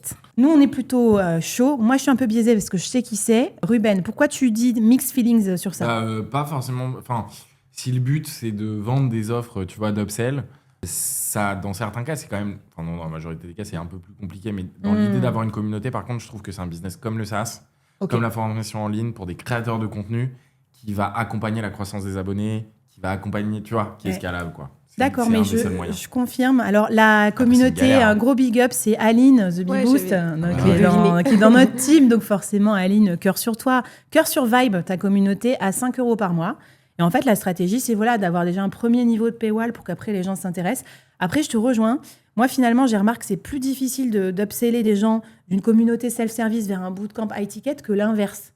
C'est-à-dire de commencer par une offre high ticket. Moi, mon bootcamp, c'est plutôt ça. 6-7 000, et après, ils restent dans la communauté qui va être payante et moins chère parce qu'ils ont déjà eu une expérience de ouf en high ticket, alors que ceux qui sont sur une communauté et qui ne se connectent pas, de toute façon, tu ne pourras pas les choper pour vendre ton produit. Donc voilà, soignez bien l'onboarding. Et j'ajouterais une précaution à prendre, c'est que quand on est de nature généreuse, je pense que c'est difficile de savoir qu'est-ce que je propose dans ma communauté à 5 € par mois et comment est-ce que je fais valoir ce qu'on a de plus dans mes autres offres. Oui. Parce qu'il y a l'envie, en fait, mais même dans le contenu gratuit, souvent c'est ça la difficulté qu'on a, c'est de tout donner et d'être vraiment hyper utile. Et du coup, voilà, je pense qu'il faut être bien clair sur quel est le cadre. Connaissant Aline en plus, qui envoie du lourd, on se dit que... Exactement. Mais elle n'a pas fait ça pour les revenus, au départ. Non, mais plutôt comme vivier de clients, tu vois. Okay. C'est un funnel de vente comme un autre. Tu vois, on pourrait avoir des funnels de vente avec... tu sais, il y en a qui font des petits produits payants. Je ne sais plus comment ça s'appelle, des Tripwire, donc des petits tickets pour ensuite... voilà. Mais tu ne penses pas qu'il faut avoir une certaine personnalité pour lancer une... Ah si, je pense aussi. Mais elle, ça lui va bien, je pense. Ouais. Tu vois, le côté grande sœur, accessible et tout, hyper bien. Avant-dernière stratégie, bitcher sur la France pour vendre des formations en ligne. Bitcher sur la France, c'est-à-dire la France, on paye trop d'impôts. La France, mais je sais pas, tout le monde bitch sur la France. Toi, tu sais qui c'est ? Il y en a plein qui... Non, il y en a un qui a... Attends, tu vas me dire après. En tout cas, la France, c'est nul. La France, on ne peut pas entreprendre. La France, vous devez quitter la France pour faire de la big money. Ok. Voilà. Alors, tu mets oui et non. Ok, ça te parle quand même. Ouais, ça me parle. Comme stratégie dans ton business de bitcher sur la France, sur la pâtisserie. Ah non, sur ce côté-là, non. Toi, tu l'utiliserais pas, non? Bah non. Non, ça me J'imagine. paraît pas du tout Sauf un si c'est un brand. business d'expatriation. Voilà. Moi, j'ai 2 élèves qui font des business sur l'expatriation. Ok. Et ils peuvent Donc voilà, eux, c'est leur ouais. stratégie. Tu pensais à qui, Ruben? Qui fait ça? Bah, l'archevêque, il n'y a aucun débat. Ouais, voilà. Et là, c'est la grosse Ouais. mode. Tout un peu, on va dire, indépendance financière, crypto. Là, je prends, c'est passé dans mon feed, Victor Ferry. Lui, je sais pas, il a complètement vrillé en mode, avant, il parlait de rhétorique, maintenant, c'est genre, on est tous des gros nazes d'être en France. C'est un gros mascu, en plus, je crois. Enfin bon, bref, coucou s'il regarde l'émission. Mais c'est un peu spécial. C'est, tu sais, très alpha comme mode de communication. Je pense que ça attire certains clients, mais moi, c'est unfollow direct, quoi. Alors que pourtant, je pourrais être intéressée par les sujets, scalabilité et tout. Il y a pas Bon, mal comme ça. Non, mais on leur a dit que polarisant, Oui, c'était c'est bien. ça. C'est ça. Il t'a Donc, polarisé. Il m'a polarisé. Voilà. Waouh. Alors, en parlant de polariser, avant-dernière stratégie, lancer un podcast féministe. C'est une entrepreneur qui a une offre. Voilà. Hein, ok. Voilà. Vous la connaissez? Ce serait difficile pour vous de dire de mettre un drapeau. Oui, voilà. Moi, je me sens pas trop concerné par le truc, en Voilà. vrai. Mais, Bah, pourquoi enfin, Pourquoi je me est-ce que sens tu n'es pas concerné dans la concerné par le cause. féminisme Dans la Ah oui. cause, mais moi, je le ferais pas, par exemple. En gros, ça pourrait être un truc politique. En gros, tu vends un Ok. business qui Un n'est pas podcast politique, engagé, quoi. un podcast engagé. Ouais, ça fédère les communes, je trouve Voilà. ça bien. Ok. Ouais. Donc, tu vois, toi, ça serait peut-être pas le féminisme, ça serait peut-être autre chose, tu vois. Donc, toi, Clotilde, je pense que tu sais de qui on parle. Mais je pense à plusieurs personnes différentes. Ouais. Là, tu penses à Alors, qui en tout cas, c'est une entrepreneur qui vend un programme qui n'est pas un programme féministe, soit c'est juste un programme pour, d'ailleurs, percer sur LinkedIn, notamment. Ah, Et oui, c'est Nini. Ah, c'est Nina, bien sûr. Oui, oui. Nina Ramen. Donc, moi, j'ai écouté son podcast et je trouve ça super intéressant. Le C'est divan des femmes, non ouais, le divan Divan des des patronnes. patronnes, Des patrons. Par contre, c'est assez bold, dans le sens où c'est pas un podcast qui est directement, pas du tout directement corrélé exactement à sa niche. Donc, on verra, ça passe ou ça casse. Parce que divan des patronnes, tu t'attends à un sujet pour soit augmenter ton leadership ou être chef d'entreprise et tout. Et là, c'est très féministe. Genre, il y a une travailleuse du sexe qui vient raconter le coût des passes et ce que les femmes font gratuitement, etc. Donc, c'est vraiment une ligne édito qui a aucun lien presque avec l'entrepreneuriat. Ouais. Qu'est-ce que t'en penses, Clotilde? Bah, moi, j'en pense que déjà, j'adore Nina. Donc, Donc, tout voilà. ce que fait Nina, je On peux dire adore. que c'est bien. J'en pense que c'est la 2e saison d'un divan des patronnes dans lequel la première saison, c'était vraiment des patronnes et les sujets qu'on pourrait attendre. Et j'en pense aussi que tout ce que fait Nina, c'est toujours autour de cet engagement Oui. autour Tout le des temps. femmes. Ouais. Et Ça, que ça finalement, prend, après, ça peut se décliner avec différentes offres, mais que ce qui est fédérateur, c'est cet engagement-là. Ok. Donc moi, voilà. Ça marche. Ok. Ruben? Je pense que. Par rapport à lancer un podcast ouais, LinkedIn, ouais. enfin, c'est con, mais tu sais, des fois, quand Un tu es podcast expert, engagé, ouais. Grave. soit tu peux faire un truc sur les motivations profondes. Non, soit... en fait, j'ai 2 réflexions. La première, je te dirais, tout ça, c'est pour camoufler l'acquisition, tu vois, des femmes, parce qu'on s'est positionné sur les femmes et que le marché, c'est les femmes. Et depuis que j'ai des enfants, plus particulièrement, j'ai 2 filles, et que je réfléchis, tu vois, je me projette vraiment, je me dis, en vrai, bien sûr que c'est extrême en disant c'est que les femmes, le féminisme, et Nina, Dieu seul sait à quel point elle est extrême sur ces sujets. Et ben, je te jure, ça va faire beaucoup de bien aussi à mes enfants en me disant, ok, elles vont avoir l'esprit critique de dire c'est extrême, mais il y a tellement de choses à prendre dedans, Ouais. tu vois, que ça va me permettre de construire. Et tu vois, probablement la nouvelle société, enfin, quand tu vois comment on vivait il y a genre, pas si longtemps que ça. Même 30 ans, ouais. Enfin, tu c'est vois, clair. Ah, mais non, mais son impact sociétal donc, est pour, énorme. grave, ouais. Mais là, on est vraiment sur est-ce que c'est une bonne stratégie Ouais, business c'est une aussi. bonne strat. Voilà. Ouais, grave. En tout cas, c'est bien. Je pense que dans le côté, il y a beaucoup de concurrence, donc quelque part d'être très marqué. Et que pour moi, il y a une partie qui ne se voit pas sur ce type de stratégie business, et ça fait écho à ce que tu disais, c'est à quel point ça la nourrit, à quel point elle kiffe de Oui. faire ça, et qu'en fait, cette énergie-là, elle n'a pas de prix, et c'est ça qu'elle investit dans le reste de son Exactement. business. Un peu comme moi quand je fais mon podcast. c'est que, Exactement. voilà, et je C'est me une fais verticale plaisir comme aussi. une autre, les femmes. Hein. Allez, la dernière. Abandonner sa start-up pour devenir youtubeur. Ouais. Bonne ou mauvaise stratégie? Mauvaise stratégie pour Adrien. Bonne stratégie. Alors, vous pensez à quelqu'un ou pas en particulier? Vous savez, peut-être toi, tu le connais, je crois, Ruben, la personne. Ah, justement, je suis en train de réfléchir, là, ça me dit quelque chose. Allez, je vous l'affiche C'est à mauvais. l'écran. C'est Carlos Diaz Ah, de ouais. Silicon Ah. Carnet. Et c'est un Parce que ça, pote. c'est la mal. Mais arrête, tu Voilà. vas lancer un Ouais. podcast comme une start-up.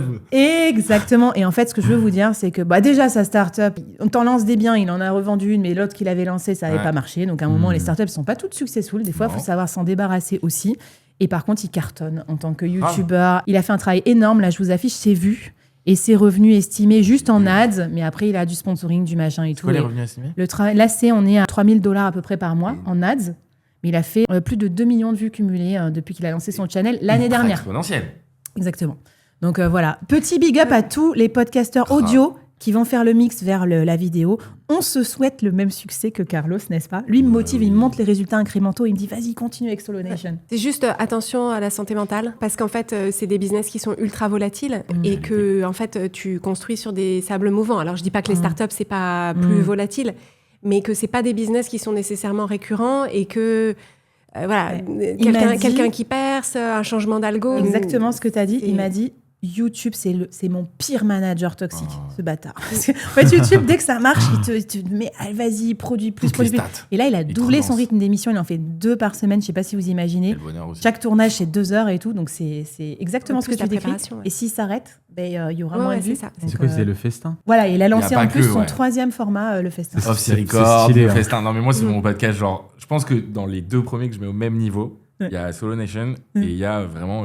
Mais ouais, il est trop bien. Mais d'ailleurs, moi, j'avais déjà ce projet de faire un truc entertaining comme ça et de participer à l'équipe de Silicon Carnet de l'intérieur et du coup pouvoir sympathiser avec tout un tas d'entrepreneurs et tout. Dîners. Ah bah tiens, on va faire ça. Mais nous, ça sera quoi je sais pas, l'apéro, tu vois. Ah, ça sera apéro plutôt, ouais. Bon, mais parfait. Et ben voilà, pour ce petit jeu des stratégies, racontez-nous si ça vous parle, ces stratégies, ou si au contraire, vous en avez d'autres pour réussir votre année. Et puis justement, ce qu'on va vous proposer, c'est une séance maintenant d'anti-coaching. On vous dit toujours de faire ci ou faire ça pour avoir du succès. Nous, on va vous dire ce qu'il faut faire pour se planter et contre quelle stratégie on est vent debout. Parce que finalement, on va passer aussi beaucoup de conneries parfois dans les conseils en entrepreneuriat. Donc, on va vous épargner ça. Et c'est parti pour nos anti-coaching et vous éviter de foirer l'année. Qu'est-ce qu'il faut faire pour foirer son année 2026 ? C'est ça le thème après tout de notre émission. Donc on arrive, on rentre dans le dur, on vous a parlé de nos échecs, mais maintenant on va vous dire comment vous pouvez aussi foirer aussi bien que nous votre année.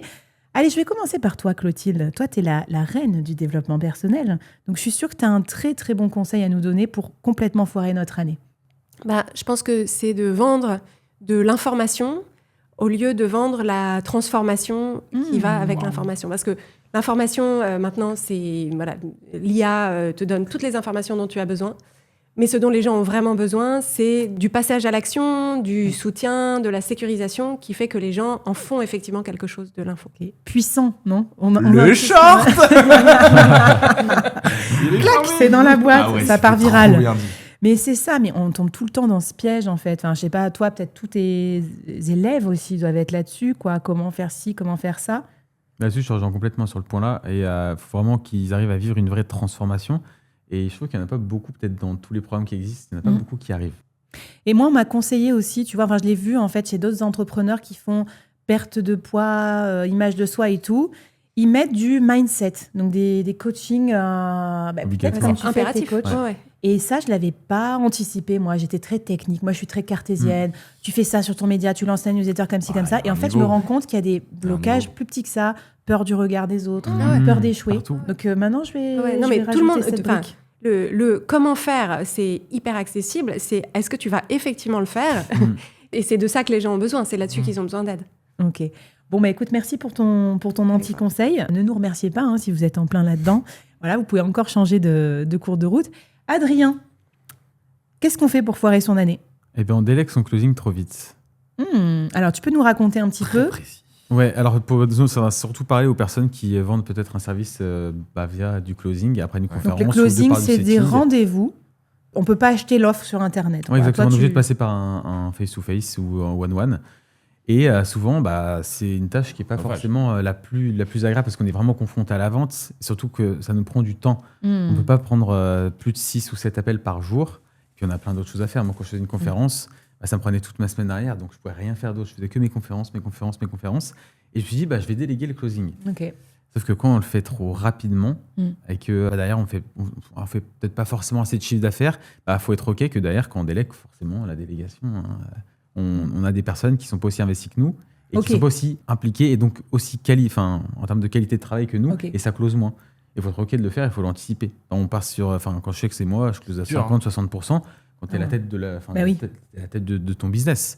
Alors que quand c'est quelqu'un qui n'a rien à voir avec ça, même si c'est un bon closer, là, on close à 35% et c'est OK. C'est juste clair. attention à ça. Moi, je suis une ancienne directrice commerciale en plus, donc je sais le temps que ça prend d'onboarder les gens, former les gens et tout. C'est pour ça que je fais mes calls moi-même et que je close à 100%. J'exagère, mais... Tu fais tout. Un peu, ouais. Aussi. Après, moi, je sélectionne beaucoup, tu vois. Je m'assure qu'il y ait tout un tas de critères qui font qu'il n'y ait que les personnes machin. Tellement te ressembler.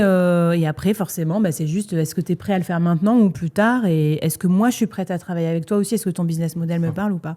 Ruben, une réaction sur le closing? Tu fais toi-même aussi, toi? Moi, je fais tout, ouais. Okay. Pas de closer? Non, jamais. Ah ouais. C'est mort. Tu vas voir le mec pendant 3 mois full-time, tu vas lui parler et tout. Si tu t'entends pas avec lui et que tu lui as vendu quelque chose, t'es en mode wow. Après, il y a l'intérêt aussi. Et après, il y a aussi la vente. Moi, je trouve que c'est très humain. C'est vraiment, pour moi, je dis toujours, la vente, c'est vraiment de l'amour, tu vois. Tu vas développer un espèce de sentiment avec la personne où, si tu l'as pas en coaching, c'est compliqué de suivre longtemps, tu vois. Il y a des trucs que vous n'allez pas vous comprendre. Et je trouve que c'est compliqué d'avoir un closer. J'ai essayé parce que les closers n'ont pas forcément la même personnalité que toi. Et souvent, tu as le potentiel client, tu vois, qui met une intention d'achat dans la personnalité de ton closer qui est hyper différente de la tienne. Okay. Ça joue. Et il a vendu un truc qui est imperceptible, tu vois, et qui est perceptible, pas mais, tu vois, qui est pas réel, si tu veux, qui est pas palpable, voilà. Et du coup, tu te retrouves en face d'une personne, mais vous êtes complètement différents, tu vois, que ça soit parler d'éducation, même la façon dont tu vas parler, tu vas vous voyer, l'autre tu vas tutoyer, enfin des choses. Mais quand tu crées du contenu, ça limite un peu ce risque, parce que tu vois, moi je suis pareil dans mes accompagnements que je suis dans mes podcasts.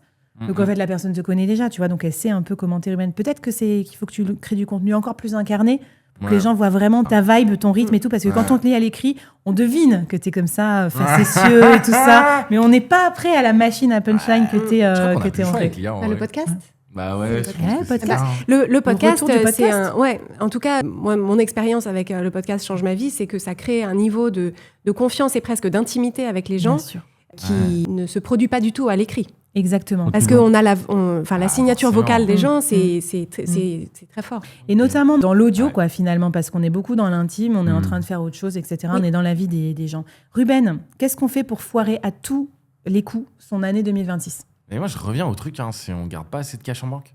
Ok. Il y a un moment donné, en fait, en plus, il y a un truc qui est très vrai, c'est que on a du mal à vendre. C'est dur de vendre, c'est hyper dur d'arriver à un point où on va demander l'argent. On va lui dire, tu payes maintenant, tu fais un prélèvement, etc. T'as pas payé, je suis désolé, les règles, c'est clair, c'est net. C'est très compliqué, c'est des relations humaines, etc. Souvent, quand on est solopreneur. Et tu vois, il y a quelqu'un qui va te dire, je fais 200K, 300K à l'année. Et quand tu regardes dans ces chiffres, c'est genre, il y a 90% qui restent à payer et 10% qui est encaissé. Ok, et je vois. On suit pas ces encaissements. T'es mort. Il y a un moment donné, t'as des obligations, tu vas devoir investir, tu vas devoir te payer, tu vas devoir... Tu vois, en fait, ça retarde plein de choses. Et t'as raison d'en parler, parce que pour nos amis freelance, ce côté, je facture pas assez, par exemple, j'attends la fin d'année pour facturer mon gros compte énorme à 50 000 balles, c'est des énormes prises de risque, je fais pas d'acompte. Enfin, je sais pas, en fait, c'est le truc basique, mais ça arrive tout le temps. Et pour l'avoir tous fait, je pense, pour avoir tous eu des défauts de paiement, c'est plus jamais, quoi. Mais l'éducation financière des entrepreneurs et des solopreneurs en particulier, c'est un vrai sujet. On parle de plus en plus d'éducation financière en général, mais je pense que la gestion financière, la gestion de la trésor, ça s'improvise pas, faut vraiment... Tu vois, relatif à cet état d'esprit, je plus sois totalement. Et je me suis dit que d'ailleurs, j'allais en faire un mois thématique, je pense, bientôt dans l'incubateur, parce que je fais des mois thématiques, genre la prospection, créer son média et tout, sur les trucs financiers. Comment gérer son argent, ne plus avoir peur de manquer. Parce qu'à l'inverse aussi, avoir trop de thunes sur ton compte courant et pas l'investir ou quoi, ça peut être gênant, tous ces trucs-là. Ok, donc parfait. Je croyais que tu allais me dire, tu rates ton année si tu vas pas sur LinkedIn, par exemple, trouver des clients, un truc comme ça. Parce que LinkedIn, en ce moment, les gens disent il n'y a plus de reach. Mais toi, tu m'avais dit, non, mais attends, mais il n'y a plus de reach. Mais en fait, c'est quand même le moyen le plus efficace de trouver des clients. Sur LinkedIn, il y a 2 sujets. Le premier, c'est que, en effet, ils ont détruit le reach parce que dans ton fil d'actualité, t'es passé sur 5 posts où il y avait une pub avant. Maintenant, il y a une pub tous les 3 posts. Forcément, il y a moins de visibilité. Ils ont changé l'algo qui fait que ton contenu va cibler des gens et être présenté VS avant toute ton audience un peu farfouillie. Parce que tu as de l'IA qui est intégrée. Mais aujourd'hui, le vrai sujet, c'est l'IA. C'est-à-dire que les posts sont écrits par IA, les commentaires sont écrits par IA. Et c'est des IA qui se parlent dessus. Moi, déjà, je suis là. Tu te dis, est-ce que je vous dérange, en fait, sur mes propres posts, tu vois ? Allez, bitcher ailleurs, les mais IA. attends, regarde. Sarkozy s'exprime sur LinkedIn sur sa condamnation de 5 ans. bah, je suis désolé, qu'il ait utilisé l'IA ou pas dans son post pour écrire son post, je pense que n'importe quel journaliste va quand même lire ce qu'il va... Tu vois, et personne ne va te dire « Ah, il a utilisé l'IA ». Qu'est-ce qui fait que lui, on lui reproche pas d'avoir utilisé l'IA et toi, on te reproche d'avoir utilisé l'IA ? Et je pense que tu as une question d'humanisation. On n'a pas un stade de notoriété suffisant pour, tu vois, s'imaginer en train de le dire, etc. Et donc là, je pense qu'en ce moment, le vrai sujet, c'est la vidéo. Je crois qu'il faut humaniser refaire des vidéos. Alors, justement, tu me tends une énorme perche. Tu connaissais pas, parce que je l'ai rajouté hier soir en préparant l'émission. Moi, mon point, ce que j'allais vous dire, si vous voulez foirer votre année 2026, faut tout faire avec de l'IA. Ah ouais. Alors, je m'explique. Attention, je suis une partisane. Bon, bref, j'adore l'IA pour les solopreneurs. Les solopreneurs, ça va. Et je conseille de faire des agents IA pour plein de choses, etc., gagner en productivité. Mais qu'est-ce que je veux dire par là ? Je pense qu'il faut savoir perdre du temps, à notamment savoir forger une pensée. Donc une pensée, un point de vue vraiment unique et une sorte de méthode signature, un point de vue sur le monde aussi. Et en fait, une fois que tu as ça, donc là, tu perds du temps à réfléchir, à écrire, à faire des podcasts, à bafouiller, etc. Et une fois que tu as trouvé ton point de vue, là, tu vas pouvoir utiliser l'IA pour le placarder partout. Et en fait, moi, grâce aux IA, j'ai récupéré énormément de temps. Par exemple, maintenant, je fais que mon podcast, hyper soigné et tout. Et après, c'est des IA qui vont tout repurposer. On va prendre le transcript de ce Solo Nation. 100%.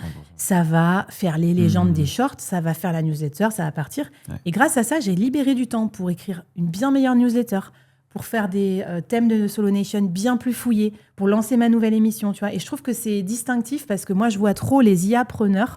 Ils disent... ChatGPT, je vais dans quelle niche et je dis quoi ? Et en fait, c'est échange de platitudes sur échange de platitudes. Et t'es là, mais qui achète ça ? C'est l'enfer. Voilà. Tout le monde se ressemble finalement. Exactement. Et donc, c'est pour ça qu'on en plus aussi. Oui. Parce que les gens ils viennent chercher une réflexion chez nous. Cet esprit critique, cette réflexion. Voire même un côté un peu humanisé, sans filtre. Ouais, comme on fait là. Et pour moi, en fait, l'ingrédient en amont de ça, c'est vraiment la connexion, les vrais échanges avec des vrais humains. Ouais. Et donc là, ce que tu fais sur ces plateaux, ce qu'on peut faire en connexion avec notre communauté, nos clients, etc. Parce que ça, l'IA ne pourra jamais le faire à ta place. Le simuler. Exactement. Et donc recueillir des verbatims et tout ça, c'est hyper intéressant. Bon, racontez-nous, qui a la palme de l'anti-coach sur ce plateau ? Qui vous raconte le plus de conneries pour réussir votre année de 2026 ? On veut tout savoir. Votez pour nous. Non, dites pas Clotilde, parce que c'est son vrai métier, en vrai coach. Hein. Et elle fait ça pour de vrai. On est tous un peu coach. Elle est comme ça. Bon, en tout cas, merci beaucoup de suivre ces stratégies avec nous. Et ce qu'on va vous proposer pour cette dernière partie, c'est on va reparler de la notion d'échec et en fait, on va vous montrer que on va foirer plein de trucs cette année et qu'en fait, on s'en fout. Et on va vous apprendre à vous désensibiliser aussi de l'échec en tant que freelance ou solopreneur. Allez, c'est parti. Bon, finalement, la conclusion de ce débat, je me disais, en préparant, parce que des échecs, on en a plein, on aurait pu en lister 17 par personne.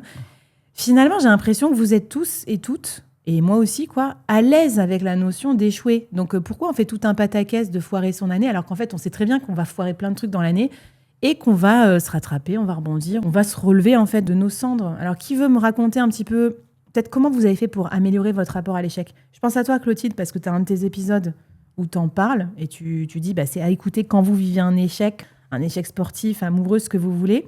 Ce serait quoi, toi, ta stratégie pour un peu désensibiliser les gens à l'échec ? Ma stratégie, elle est double. La première, c'est que je pense qu'on ne se débarrasse jamais vraiment du fait que quand tu échoues, c'est super relou, que tu es hyper déçu, que tu es au fond du trou, que tu pleures sur le carrelage de ta salle de bain et tout ça. C'est juste que les gens ne le montrent pas et donc c'est invisibilisé. Donc ça, c'est la première chose. Et la deuxième chose, c'est de se dire, chaque truc que j'essaye, en fait, c'est pour valider une hypothèse. Je me dis, OK, je formule l'hypothèse que telle offre, ça va fonctionner si je la propose de telle façon. Si ça ne marche pas, en fait, ça m'apporte de l'information. C'est juste, OK, ça invalide mon hypothèse. Et en fait, le fait de se dire, l'échec, c'est juste une invalidation de mon hypothèse, ça veut dire que tu construis la suite parce que tu te dis, OK, j'ai appris quelque chose et donc maintenant, je vais tester encore autre chose. Et c'est ça qui empêche aussi de faire tout le temps le même échec et de ne pas se rendre compte que ça n'a pas marché parce qu'en fait, c'est ton hypothèse de départ qui ne marchait pas. C'est presque une construction scientifique, en fait, que tu nous proposes. Ouais, c'est vraiment le processus scientifique. T'as un background scientifique ou quoi ? Ouais, je suis ingénieure de formation. Tiens, voilà. Valider les hypothèses et tout. J'aime beaucoup, j'adore. Non, c'est presque des maths, ouais. Adrien, tu m'as fait trop rire. En préparant l'émission, tu me dis... Non, mais moi, je trouve que l'échec, il faut lui faire des bisous et des câlins. Parce qu'au début, j'ai eu beaucoup de mal avec ça. J'écoutais même des podcasts, je tapais comme mes débuts. J'ai fait des échecs où vraiment, le jour où je démissionne de mon CDI chez La Durée, le mois qui suit, je passe de 20 000 à 500 €. le chiffre d'affaires, et genre vraiment, c'était la cata. Ma trésor, elle descendait à vue d'œil. Et j'étais vraiment au fond du trou, quoi. Mais il faut être OK d'accepter, c'est justement ce que tu as dit, c'est exactement ça. Enfin, je suis allé pas sur mon calage, mais on était vraiment au fond du gouffre et il faut accepter ça.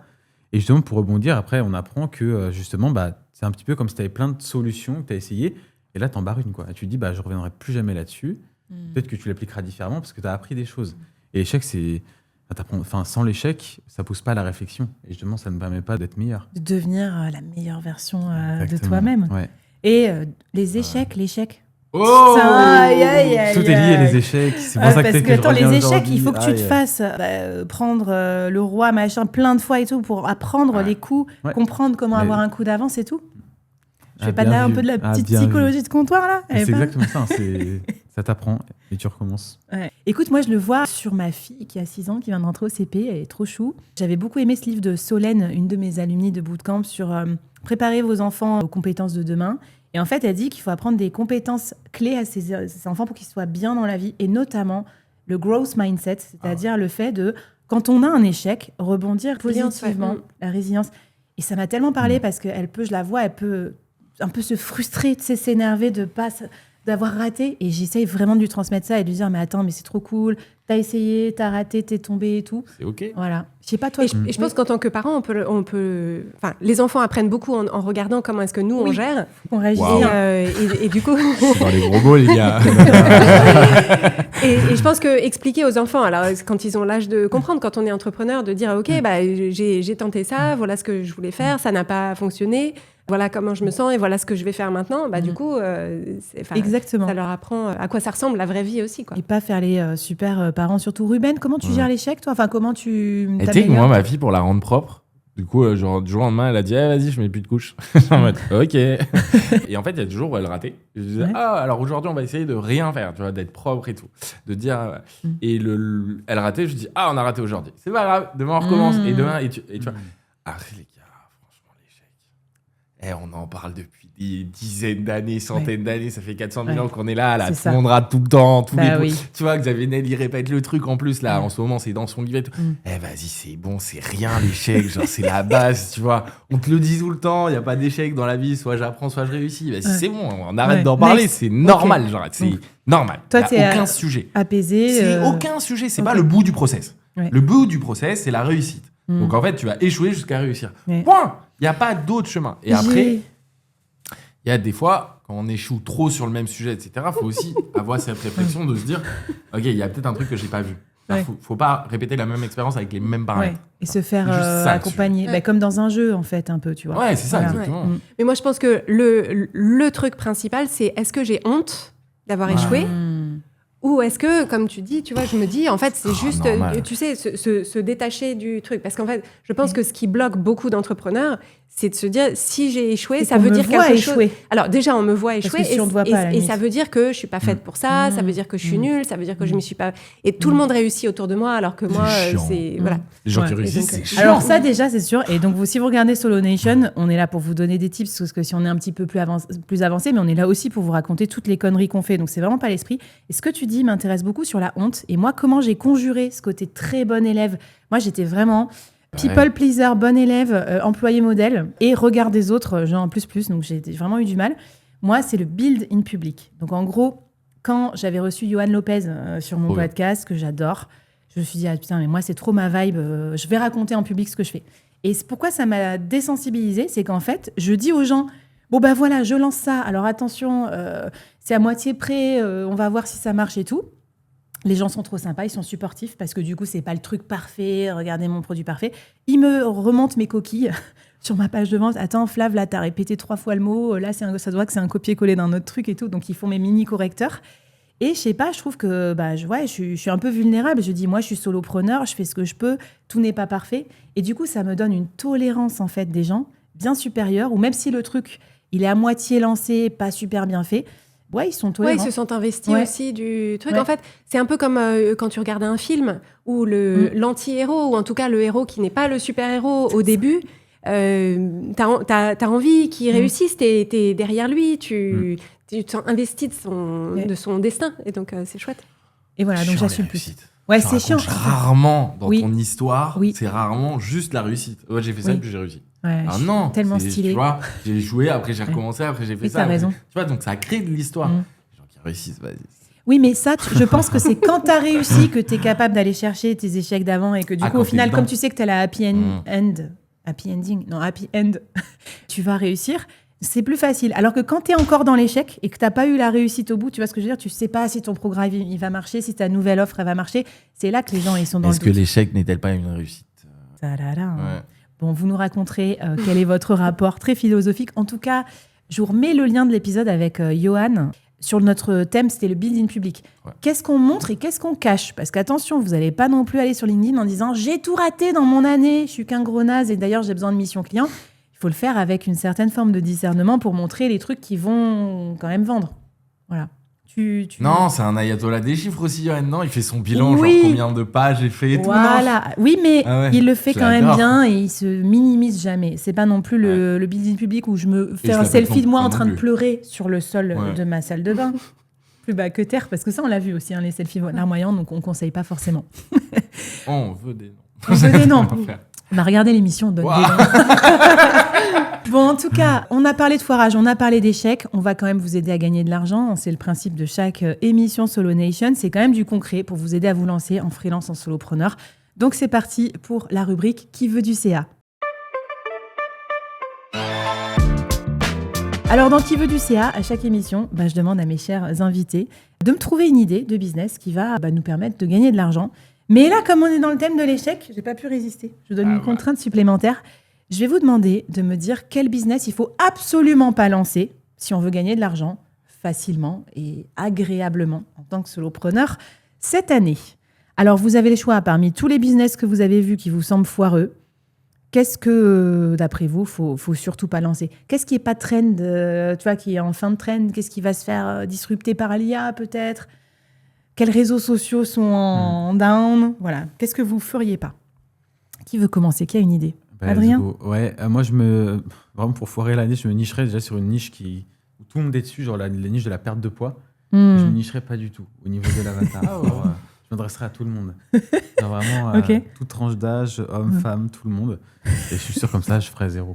S'adresser à tout le monde. Ouais. Trop concurrentiel. Donc, c'est quoi on décrypte trop concurrentiel. C'est un marché. C'est le deuxième marché le plus saturé du monde, le marché du bien-être et de la perte de poids.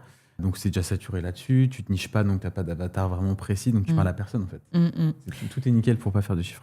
Trop bien. Moi, j'en avais un. C'était un peu ça, mais c'est pour les freelances. Donc, moi, je me mettrais vraiment freelance correspondant à un poste dans un organigramme. Donc, je me mettrais CMO, Chief Marketing Officer, pareil, ultra généraliste, et je dirais vraiment que je fais tout. Et je dirais que je fais un truc un peu fumeux, genre je fais, je sais pas, du branding ou des trucs comme ça. Du coup, ça serait pas du tout mesurable, en fait, parce que comme je fais tout, je peux pas raconter tout ce que je fais de bien. Et je serais pas spécialisée non plus sur une verticale. Donc vraiment, on est tous les deux, on s'est pas concertés. Et surtout, du coup, comme je suis sur un poste, sur un organigramme, je suis obligée de vendre mon temps. Parce que je vends aucun livrable, j'ai pas d'offre.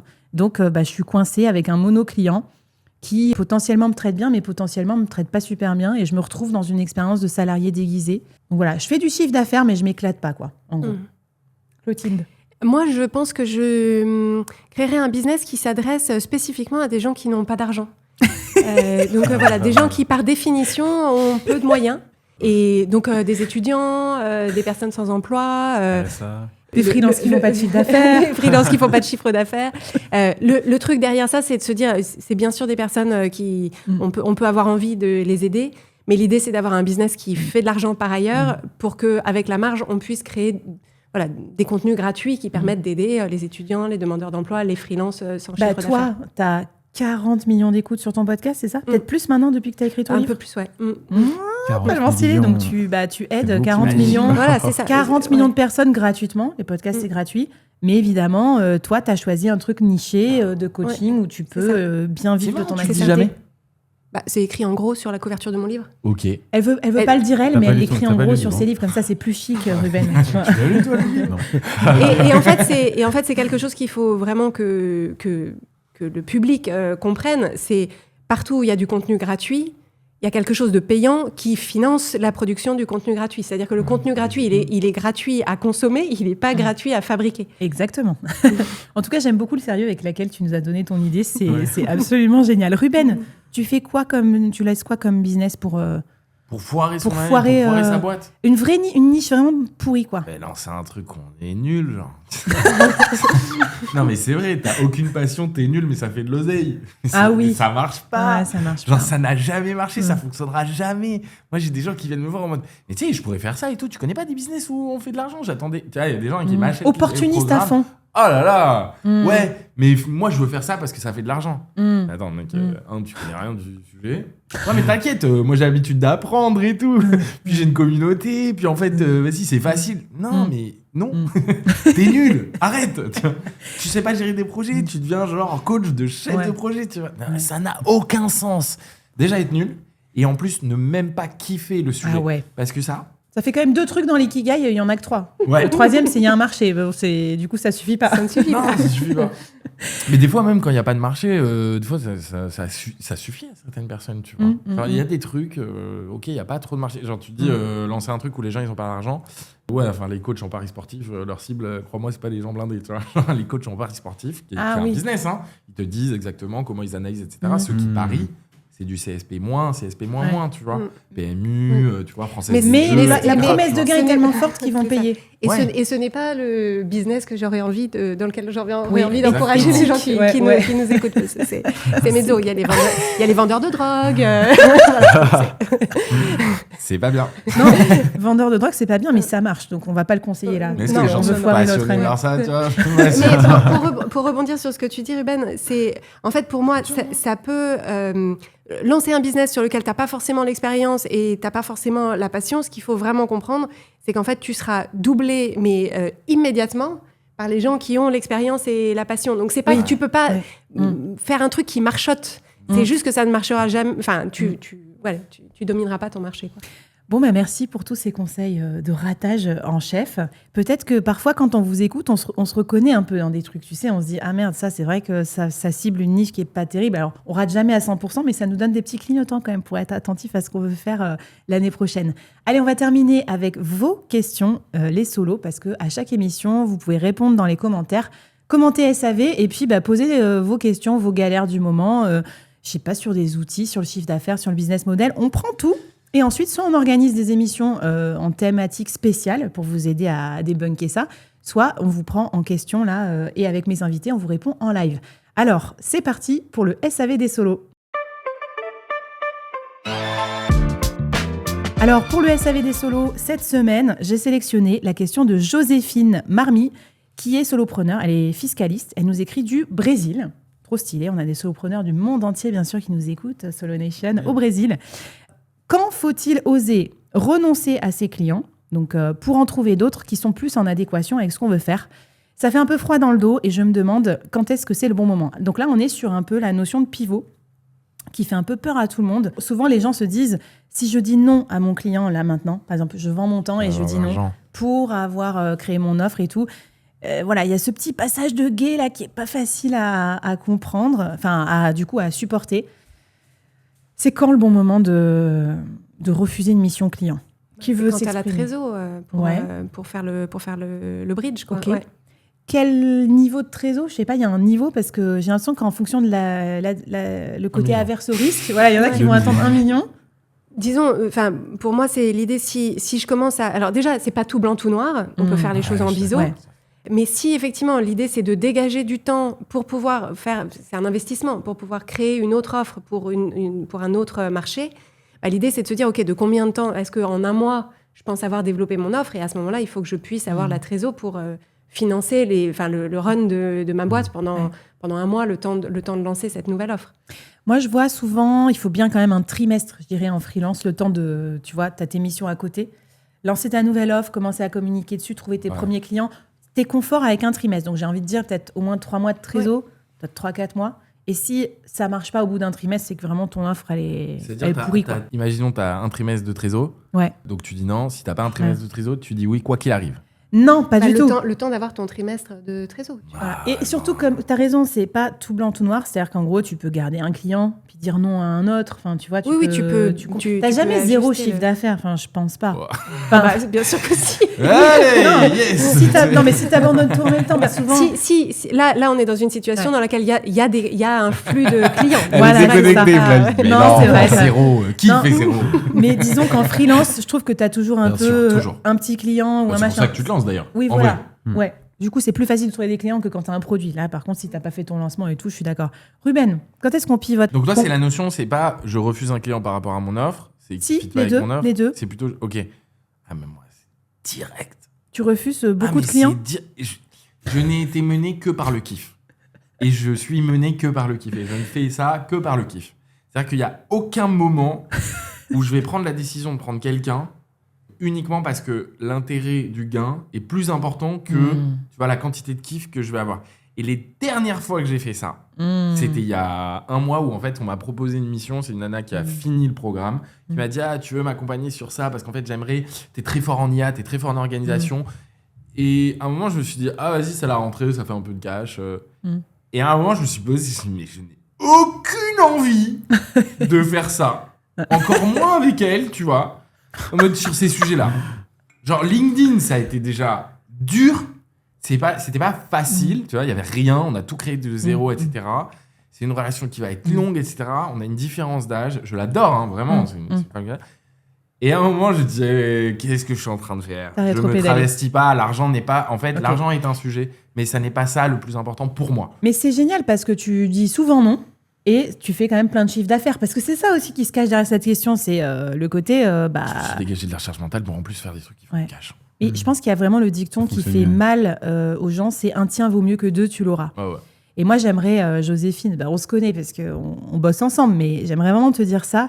Ça, c'est comme dans les couples, quoi. Un tien vaut mieux que deux, tu l'auras. Non. Attends, si t'as un couple pourri, une relation toxique, un mec qui fout rien, qui te maltraite et tout, ça dégage. Enfin, tu vois.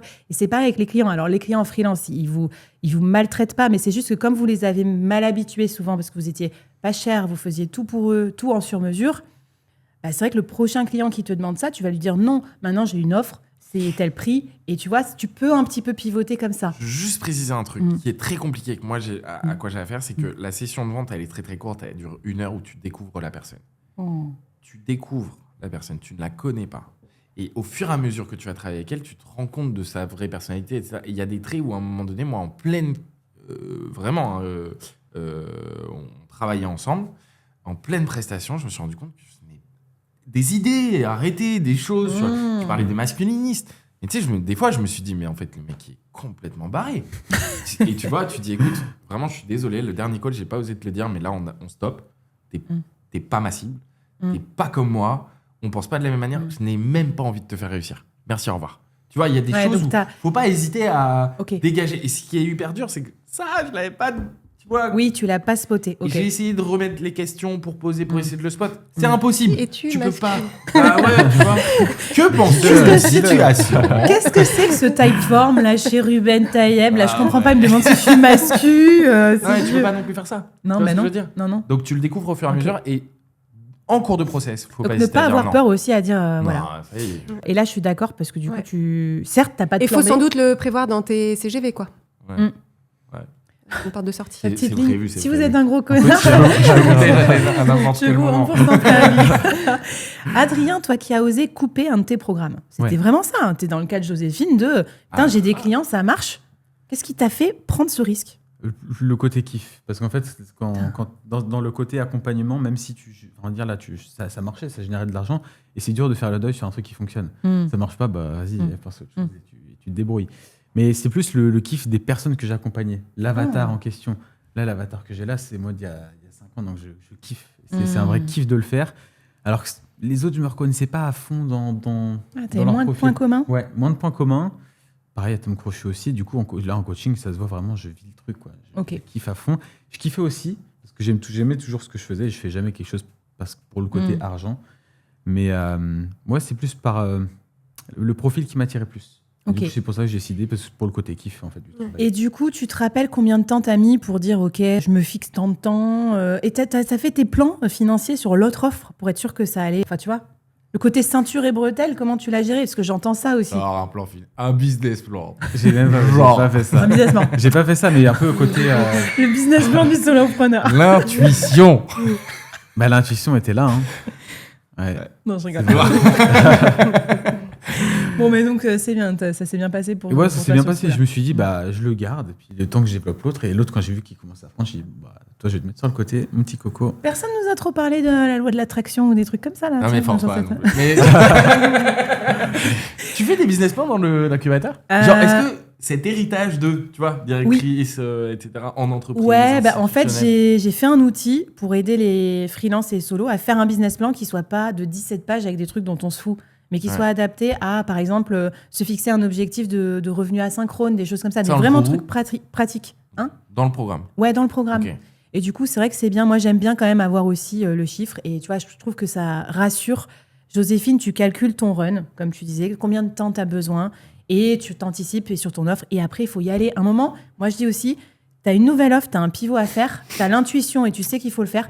Il faut y aller. Et là, il faut y aller à fond. Et il ne faut pas être en mode, ah bah, j'ai un client 4 jours sur 5 par semaine. Du coup, il me reste plus qu'une demi-journée, mais je suis crevée, donc j'y vais mollement. Parce que quand on lance un produit, et vous en avez parlé tous les trois, faut de l'énergie, faut de l'intensité, il faut y aller. Si tu le lances mollement, je pense que ça va être plus chaud après. Et après, forcément, tu le lances mollement, t'as pas les résultats et tu dis « Ah bah, le produit marchait pas ». Voilà, moi, c'est un peu le risque que je trouve de s'auto-saboter, encore une fois, sur le lancement. Bon, ben bref, participez à la prochaine émission. Vous serez un petit peu avec nous sur le plateau en nous posant vos questions et on vous aide. Des fois, on vous aide pas, hein. On vous enfonce un petit peu. On vous fait réfléchir, on va dire. On ouvre la conversation avec vous et vous pouvez répondre aussi dans les commentaires. Merci beaucoup d'avoir été avec moi sur ce plateau.